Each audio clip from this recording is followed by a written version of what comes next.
Hola, ¿qué tal? ¿Cómo están? Bienvenidos a una entrega más de esto que se llama Lo Machín del Rock, en donde invitamos a los amigos a tomarse un trago, a cotorrear con nosotros y contar sus anécdotas dentro del rock and roll. Y hoy nos ponemos muy internacionales porque tenemos invitado de lujo, está el buen Jorge Martínez de Ilegales. Mi querido Jorge, ¿cómo estás? Un gusto saludarte y que estés con nosotros aquí para platicar de tu historia con los Ilegales, una banda legendaria y pionera del rock en España. Mi querido Jorge, ¿cuándo inicia la carrera de los Ilegales? Bueno, en los años 70 ya estábamos probando cosas, pero el nombre Ilegales aparece, el primer disco aparece en 1982, una fecha que ahora parece lejana, pero que yo siento muy cercana, ¿eh? A lo mejor es que no soy demasiado sensible al paso del tiempo y mezclo el ayer con el mañana, ¿eh? En Ilegales estamos convencidos, bueno, miramos al pasado para saber de dónde venimos, miramos al futuro para saber a dónde queremos ir, convencidos de que este presente está hecho de pasado y futuro. Así es. Oye, Jorge, platícame un poquito de cómo son tus inicios en la música, quién te regala tu primera guitarra, cómo se hace todo ese teje y maneje para llegar a la música. Bueno, pues a mí nadie me ha regalado nada, ni guitarra ni nada.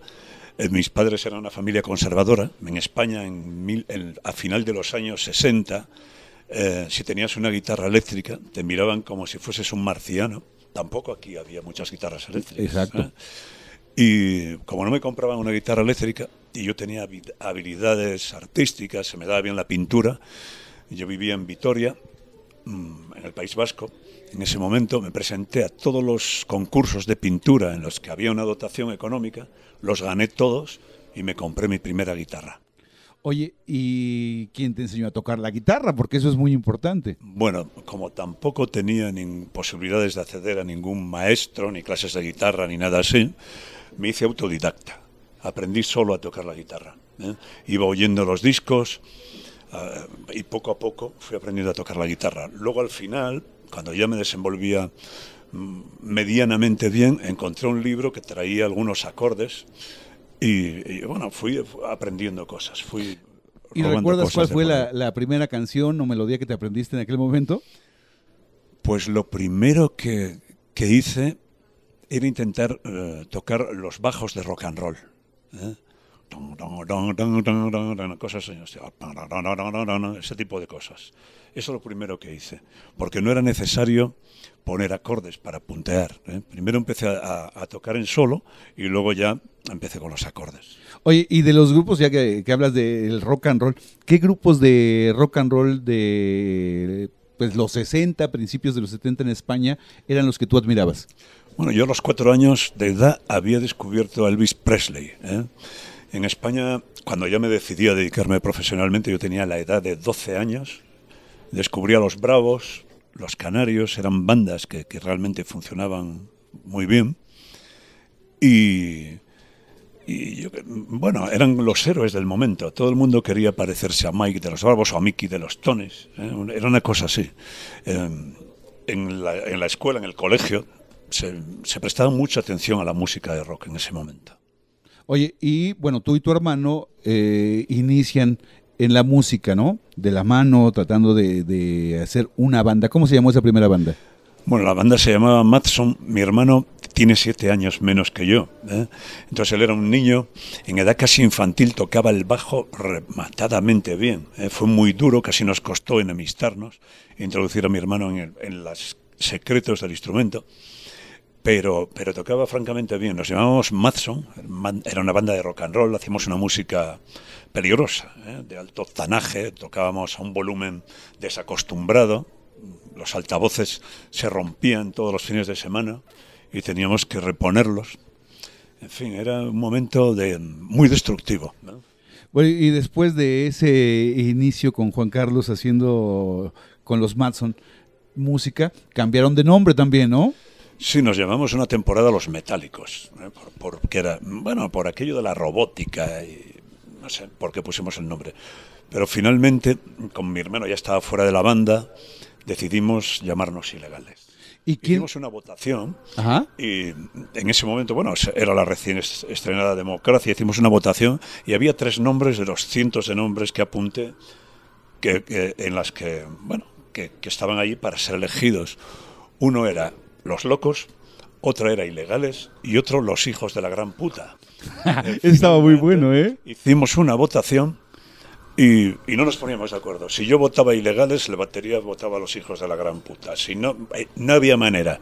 Así que al final había salido de la facultad, de la Facultad de Derecho, yo estaba estudiando para abogado, para dedicarme a la música, porque España era en ese momento una olla a presión y el rock en español era sumamente interesante. Habíamos descubierto que era un vehículo perfecto que aglutinaba no solo mensajes de tipo poético, que nunca Ilegales hemos tenido ningún rubor en hacer poesía en las letras, también podía llevar mensajes de carácter político, sentimental, de todo, ¿eh? Era un vehículo perfecto. Era un arte que me parecía francamente atractivo a mí y a mucha más gente. Otros se dedicaron a la radio, como vosotros, existían las emisoras libres, otros a la prensa, también había una prensa libre, a la pintura, el cómics tomaba una relevancia tremenda, era una evolución cultural tremenda, ¿eh? Entonces es el momento de dejar la facultad de Derecho y dedicarse de lleno a la música. Oye, ¿y tus padres cuando dejas la facultad de Derecho te reclaman? Digo, no era muy bien visto la música en aquel entonces, ¿no? Cuando yo dejo la facultad de Derecho ya no vivía con mis padres, ¿eh? Vivía por mi cuenta. ¿Te habías independizado? Sí, me había independizado, había pasado por el ejército, tenía 21 años y me ganaba la vida dando clases de guitarra y no me preocupaba si iba a comer o no al día siguiente, ni dónde iba a dormir, ¿eh? No me preocupaba excesivamente. Así que, bueno, eran momentos muy libertarios, ¿eh? Me sentía muy libre para todo. No tenía realmente preocupaciones. Eran esos tiempos difíciles, esos tiempos felices en los que éramos tan desgraciados, ¿eh? Oye, y de repente acercarse a grabar un primer disco, ¿no? Lo que es el primer disco de Ilegales. ¿Cómo hacen el acercamiento con aquella compañía disquera que los apoya? Bueno, lo primero que hicimos, no lo hicimos nosotros, la novia del batería nos presentó un concurso de rock contra nuestra voluntad. Nos querían descalificar porque durante el concurso no sé qué problema hubo y yo destrocé una guitarra. Parte del jurado se sentían insultados por ese tipo de comportamientos, ¿eh? No habían visto a los Who, ¿eh? Y bueno, pues rompí la guitarra, pero claro, había gente de discográficas y del jurado que se dieron cuenta que había una calidad, que había actitud y que el mensaje era muy, muy interesante y decidieron darnos el primer premio, contra nuestra voluntad, ¿eh? El premio incluía grabar un disco compartido con otras bandas de la que no ha sobrevivido ninguna, porque la verdad es que carecían de cierto interés, ¿eh? Así que, bueno, pues grabamos el disco, inmediatamente otra discográfica se interesó en nosotros. Todos llamaban a la puerta, ¿eh? Era un grupo que generaba cierto escándalo en los conciertos, que sonaban muy bien, y irrumpimos en la movida madrileña en un momento en que, bueno, se había ensalzado a unos grupos que hacían gala de no saber tocar, ¿eh? Y estos grupos, bueno, ensalzados por la prensa, por la radio, pues ocupaban un espacio y obligaban, claro, los profesionales de los medios se veían obligados a asistir a esos conciertos tan deficientes. Así que cuando llega Ilegales, que era un grupo que se había preparado para tocar, que éramos profesionales, yo tenía carnet de profesional desde los 12 años de edad, pues se liberan un poco de padecer esos conciertos ruinosos.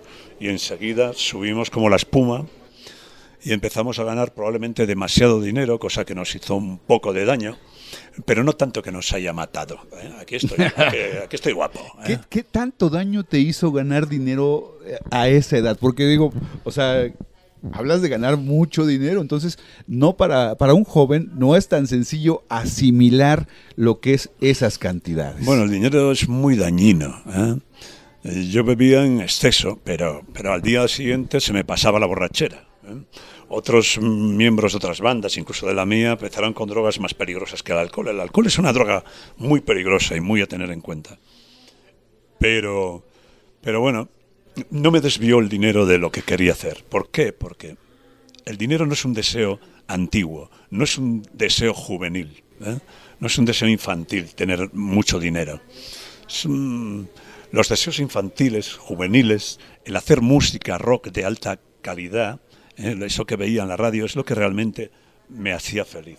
Así que había gente, músicos también, que querían un reconocimiento público, que se les valorase, cosas así, que les amasen incluso. A mí sí, me parecen dos cosas valiosas, tanto el dinero como el reconocimiento público. Pero nosotros preferíamos la propia música. Nos gastábamos cantidades ingentes en comprar equipo. Yo ahora tengo una colección de unas 60 y tantas guitarras, no sé cuántas porque soy muy mal contable. Y bueno, en eso estábamos inmersos en eso, en hacer la música. Nos parecía que, venga, que los demás se lleven la fama, que los demás se lleven el dinero. La música para nosotros. Venga, ¿qué pasa? ¿Que es más duro? Lleva más tiempo, más dedicación, hay que ser más valiente para hacerse autocrítica y decir esto no vale, quiero conseguir esto otro. Sí, requiere más esfuerzo, pero la satisfacción de verse inmerso en esa sopa sónica, en ese volumen, esas cosas que hace que todo vibre, vale la pena, hace que la vida sea digna de ser vivida. Oye, para la gente en México que no sabe lo que era la movida, platícanos un poquito qué era la movida que se dio en Madrid, la movida madrileña. Sí, pues la movida madrileña era algo efímero por su propia cerrazón. Era algo que se daba en Madrid, eran grupos todos de Madrid, se había despreciado a una generación anterior de bandas realmente eficaces en favor de gente que, como decía antes, hacían gala de no saber tocar. Algunos decían cosas interesantes en sus letras y los planteamientos estaban bien, no todos, la mayoría eran abominables. Y bueno, pues a partir de ahí se crea una industria que no existía hasta el momento, y esa industria pues acaba teniendo que llamar a gente de fuera de Madrid. Llega un momento que la industria se muere de inanición y tienen que importar gente de la periferia. Del norte, de la zona norte, pues fíjate, venían del País Vasco grupos radicales como La Polla Records, Scorbuto, todo ese tipo de rock radical, muy reivindicativo, a veces una mala digestión del catecismo comunista, pero en fin, de Galicia venían grupos con un sentido del humor muy socarrón, eran canciones graciosas, no demasiado trascendentales, algún mensaje llevaban. En la zona de Cataluña pues había mods y rockers, había calado muy fuerte el rock, el revival de los 50 y 60. En Levante era música de consumo, de baile, era como la música perfecta para los maricones de fin de semana. Andalucía estaba exhausta por su colaboración durante los años 60, su gran oferta de rock andaluz, no había muchas cosas, estaba algún grupo que tenía más que ver con la música mediterránea. En Asturias estábamos nosotros, allí era todo muy solitario y nuestra propuesta era diferente. Era diferente, se trataba de tocar muy bien y de comunicar cosas que las canciones, algunas estaban hechas como reflejo del mundo exterior que percibíamos, otras estaban hechas de manera mucho más difícil y peligrosa, yendo hacia las más oscuras profundidades del yo, y luego había una parte onírica, una parte basada, canciones escritas en los sueños, que eran como, no sé, la parte subconsciente de los humanos probablemente sea nuestra parte más inteligente, y de ahí surgen ideas que realmente merece la pena transmitir. Oye, Jorge, ¿y quiénes graban en ese primer disco de Los Ilegales? Pues lo graban 3 discográficas diferentes. El disco iba pasando de una discográfica a otra. Cuando la primera veía que no podía dar salida a toda la demanda existente, acababa vendiéndolo a otra discográfica. Aparece IFI Electrónica, luego la fonográfica asturiana, enseguida ven que no pueden hacerlo y acaba en ese momento todopoderosa CBS. ¿Y por qué las demás no podían, Jorge? Porque eran raquíticas. Los sellos independientes adolecían de un raquitismo que les impedía llegar a un público que estaba pidiendo ese disco. No tenían potencial para pagar la fabricación siquiera. No podían alimentar los pedidos que había del primer disco de Ilegales, ese en el que viene un señor pegándose un tiro en la cabeza. Y bueno, pues ocurrió eso, que al verse ineficaces y desbordados, decidían pasárselo a una gran discográfica. Y bueno, ahorita vamos a hablar de lo que es la formación, la primera formación de Ilegales, que estaba conformada por ¿quién? Bueno, yo era el guitarrista y cantante, estaba Íñigo Ayestarán y David Alonso, que era la batería. Bueno, no importan mucho los nombres, ni el mío ni el de los demás. Lo que importa es la obra. El protagonismo no tiene que estar nunca sobre el artista. Nosotros renunciamos al reconocimiento público. Ya lo hicimos desde que abordamos este camino. Es una cuestión de simple generosidad. No se puede ser tan mezquino de pretender destacar, y eso, lo realmente destacable no es mi personalidad ni la de ninguno de los otros componentes. Lo realmente destacable en Ilegales es la propia música, es lo realmente valioso. Lo demás, somos gente como otra cualquiera, ¿eh? Solo que, bueno, hemos conseguido hacer esto con mucho esfuerzo. Te contaba hace rato de lo que era el sonido que escuchaba yo en la batería de ese primer material, ¿no? Que me decías tú que está grabado con una batería que había en aquel entonces. Y te decía yo que escuchaba una batería que se escuchaba como eléctrica. No, no es eléctrica la batería en absoluto. Solo hay un redoble, una cosa que hicimos con un juguete que había por ahí, un pequeño juguete que tenía un sonido digital. El resto es una batería Rogers antigua del año, creo, 69 o 70. Y la caja de la batería es una supersensitiva. El tambor, es la batería que utilizamos en ese disco. No hay nada eléctrico en ello. Fíjate, y yo le daba un sonido como... Se escucha tan actual que de repente dices... Es que ese disco, es que ahora se tiende a utilizar. A ver, en Ilegales hemos crecido con todos los medios tecnológicos, hemos crecido al tiempo y hemos experimentado con todo. Ahora estamos en un momento, hemos vivido unos años en que todo lo digital era el camino, ir hacia lo digital. Pero ahora hay un momento de regreso a muchos elementos o bien acústicos, y utilizar aparatos analógicos. Los previos mejores de más alta gama que se fabrican, desgraciadamente los más caros, son analógicos, ¿eh? Si ves los previos que utilizan en Abbey Road, son todos analógicos. De hecho, recientemente, bueno, nosotros tenemos nuestro propio estudio, porque Ilegales es una banda autogestionaria, y nos hemos comprado 2 previos de cada, analógicos. 2 de los que hay en Abbey Road, 2 NIF, 2 Solid State, 2 SAPI, 2 todo, para poder conseguir sonidos en estéreo de cualquier instrumento. Y sonar a los Ilegales, que es lo más importante. Sonar a los Ilegales. Vamos a servirnos en este momento algo de tomar, porque es importante que también podamos refrescar la garganta, y ahorita regresamos a esto que es Lo Machín del Rock. Ya estamos de regreso en Lo Machín del Rock para seguir platicando con el buen Jorge de los Ilegales y que nos cuente acerca de lo que es esta nueva etapa o lo que es los nuevos tiempos de los Ilegales. ¿Qué están haciendo los Ilegales hoy en día? Bueno, lo último que hemos hecho es una canción que es de hace 4 o 5 meses y está por internet. Pero previamente a eso, para celebrar nuestro 40 cumpleaños en la música, hemos grabado un disco con refuerzos. Con invitados. Con invitados, que han reforzado muy generosamente Ilegales. Hemos adquirido estos miembros para que sean Ilegales de pleno derecho durante el breve tiempo que dura una canción. Y bueno, pues el método para elegir a los invitados no ha sido el usual, que es coger las canciones más conocidas y dárselas a los cantantes o músicos más famosos del momento.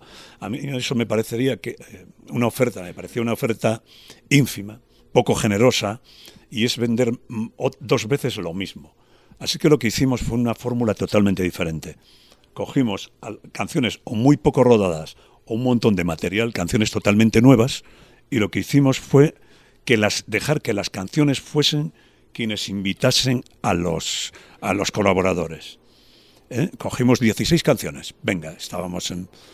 Y esas canciones, esta la cantaría bien Enrique Bunbury, esta la haría muy bien Evaristo de la Polla, esta la haría Loquillo muy bien, esta para Luz Casal, esta Dani Martín, un cantante de pop que ha demostrado que es un todoterreno y que ha hecho punk de puta madre. En fin, Cuchi Romero de Marea, Coque el Coque Maya. Maya de los Ronaldos, y de Coque Maya, que tiene su propia carrera, ahora mismo está en solitario y lo está haciendo francamente bien. En fin, todos así. Y llamamos a teléfono frío. Muchos eran amigos, como José L. Santiago de los Enemigos, o Evaristo de la Polla, pero otros no los conocía de nada.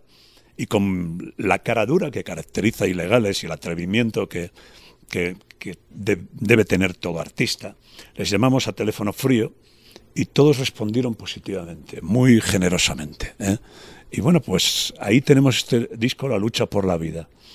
La lucha por la vida es el título de una trilogía de Pío Baroja, es uno de mis escritores favoritos. Me gusta mucho, Aurora Roja, en fin, todo. Es una trilogía interesante. Y La lucha por la vida hace referencia a la tensión vital, a eso que nos mantiene vivos, a ese tener problemas. Tener problemas es francamente bueno, no se asusten ustedes ante los problemas, es lo que hace que te mantengas en plena forma. Si no tienes problemas, empiezas a morir. Tener problemas es fantástico.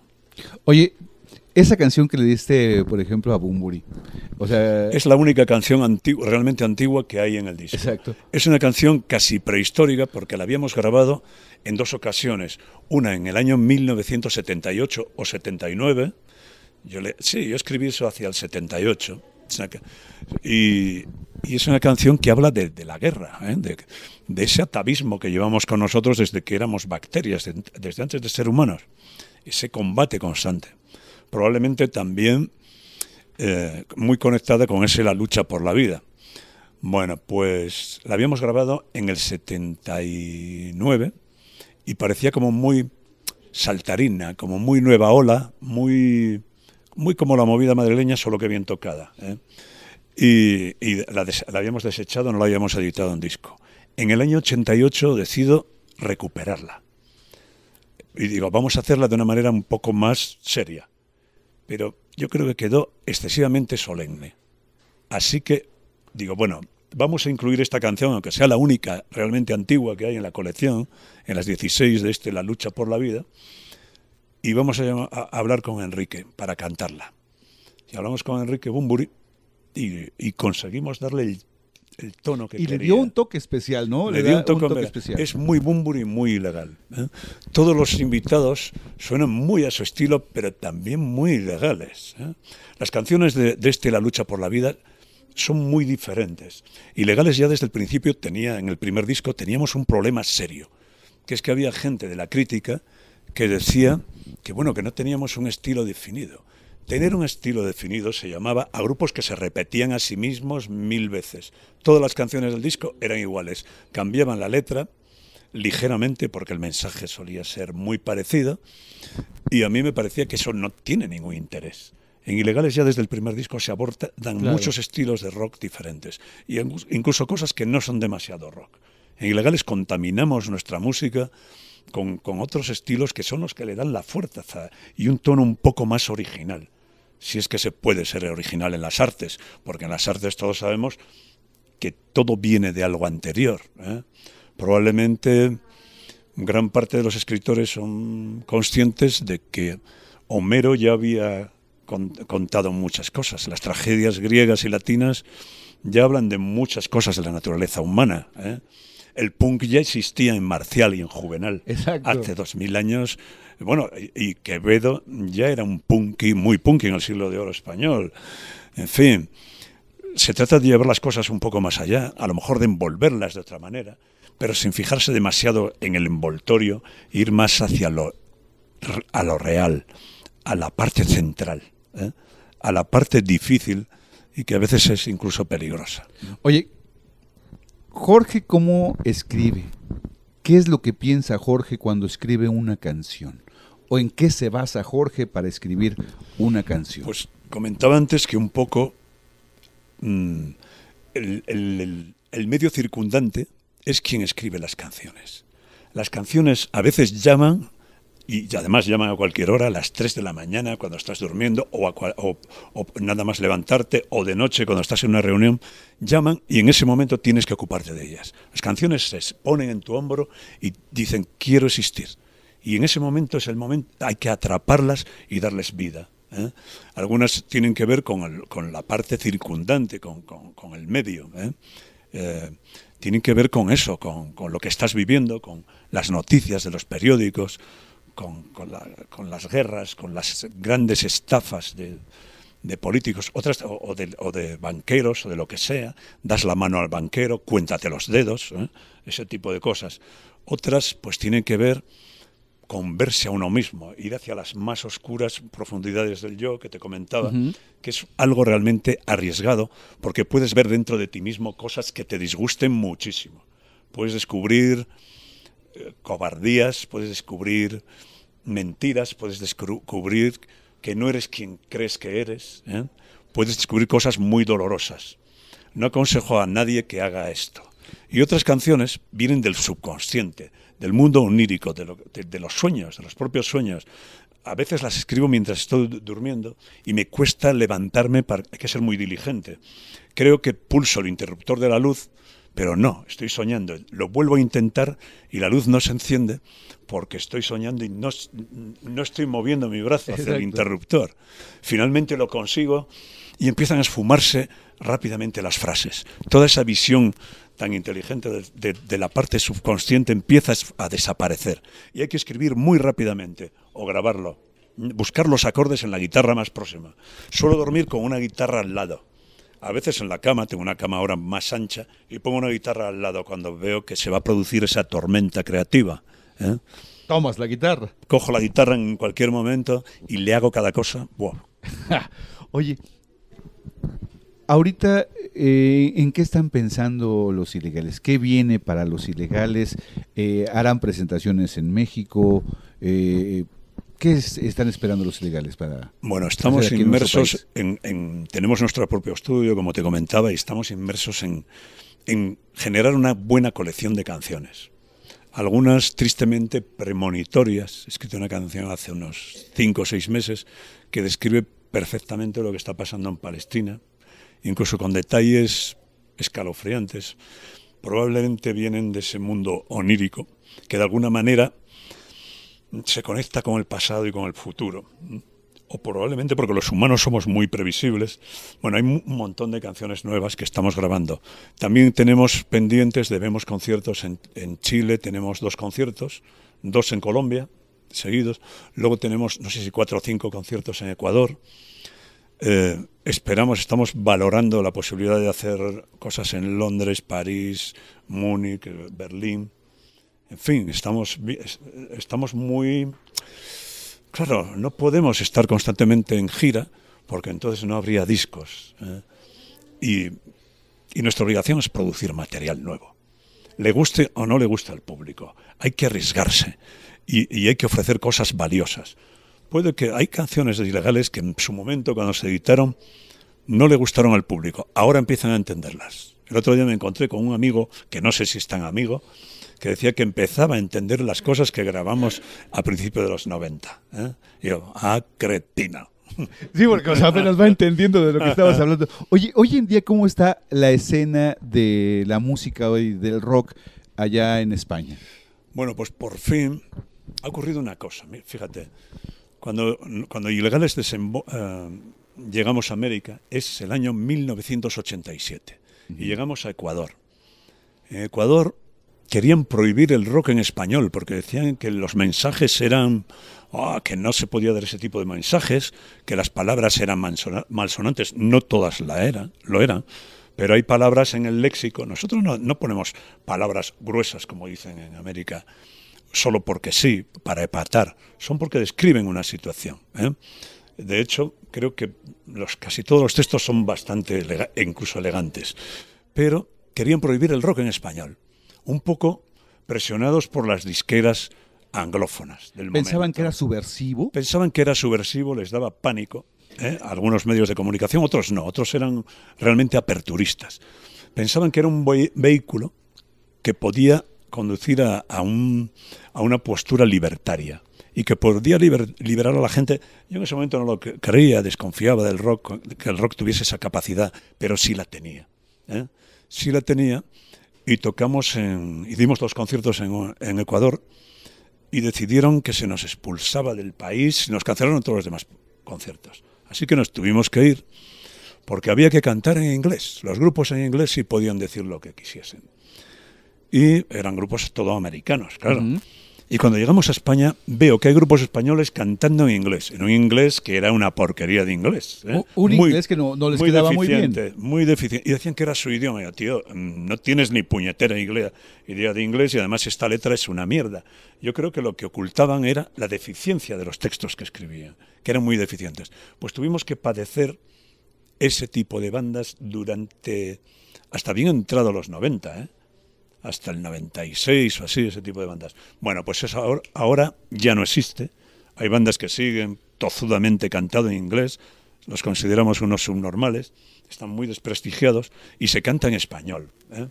Lo que hay es un momento, en este momento el indie, el sonido indie, está decayendo. Se están recuperando bandas, fíjate, Ilegales nos ha venido muy bien este momento, porque mucha gente de la crítica han redescubierto a la banda y están haciendo una especie de mea culpa. Joder, ¿cómo no nos hemos fijado en...? Y yo, bueno, pues no os habéis fijado porque sois un poco tontos, no os habéis fijado y no habéis valorado suficientemente la oferta que os estábamos poniendo, facilitando. Y se están recuperando bandas en ese estilo. Hay, bueno, también otros estilos de música, algunos de ellos abyectos, horrorosos. Siempre ha habido, el rock ha coexistido con tipos de música, algunos de ellos repulsivos. Y bueno, pero hay una gran escena. Los festivales funcionan muy fuerte porque están parcialmente subvencionados, bien con dinero público o bien por las marcas de cerveza, etcétera. Hay toda una industria de la música muy pujante en estos momentos en España. Fíjate que ahorita me quedé pensando en los cantantes que intentan o que pretenden cantar en inglés, y para mí el mejor cantante en inglés en España fue Mike Kennedy, ¿no? Y estamos hablando de un personaje importante. Sí, Mike Kennedy lo hacía bien, alemán. Sí, que era alemán. Era alemán. Mike Kogel, en realidad. Michael Kogel. Oye, le conozco. He tomado con él un whisky una vez en Palma de Mallorca y alguna vez hablo con él por teléfono. Le invito a los conciertos en Vitoria, pero siempre dice que no puedo ir hoy. Y luego te llama al día siguiente, oye, ¿dónde es el concierto? Mira, Mike, ya pasó. Déjalo. Oye, antes de terminar esta charla, ¿qué le falta por hacer a Jorge Martínez? Pues muchísimas cosas. Esta vida no me da para todo lo que quiero hacer, Así que he decidido pedir prórroga.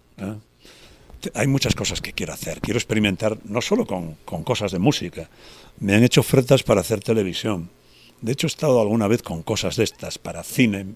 Me he reunido últimamente con mucha gente del mundo del cine, con grandes nombres.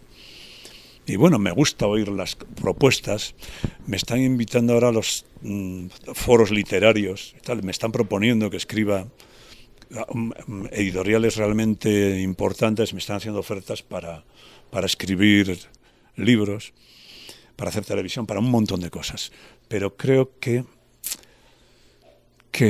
lo que tengo que hacer es vivir intensamente y volcarlo en cualquiera de las artes. Me falta también haberme dedicado a la pintura. Recordemos lo que te dije al principio de la entrevista, que para conseguir mi primera guitarra gané todos los concursos de pintura con dotación económica, eso sí, para poder comprarme la guitarra, y abandoné la pintura. Empecé con la música y fuera la pintura. ¿Y quieres retomarlo? Y la escultura. Me gustaría, pero me temo que incluso con una prórroga generosa no me va a dar tiempo a todo. Es un gusto platicar contigo, Jorge. Realmente estamos deseosos de que toques aquí en México, de verte, de escuchar tu música, porque eres uno de los grandes pioneros del rock español y del rock mundial, y es un honor para mí estrechar tu mano y platicar contigo, Jorge. Pues nada, encantado de saludarte y, en fin, intentaré no tomarme un tequila porque es muy malo para la voz, después del concierto. Así es. Bueno, es Jorge Martínez de Los Ilegales. Esto fue Lo Machín del Rock.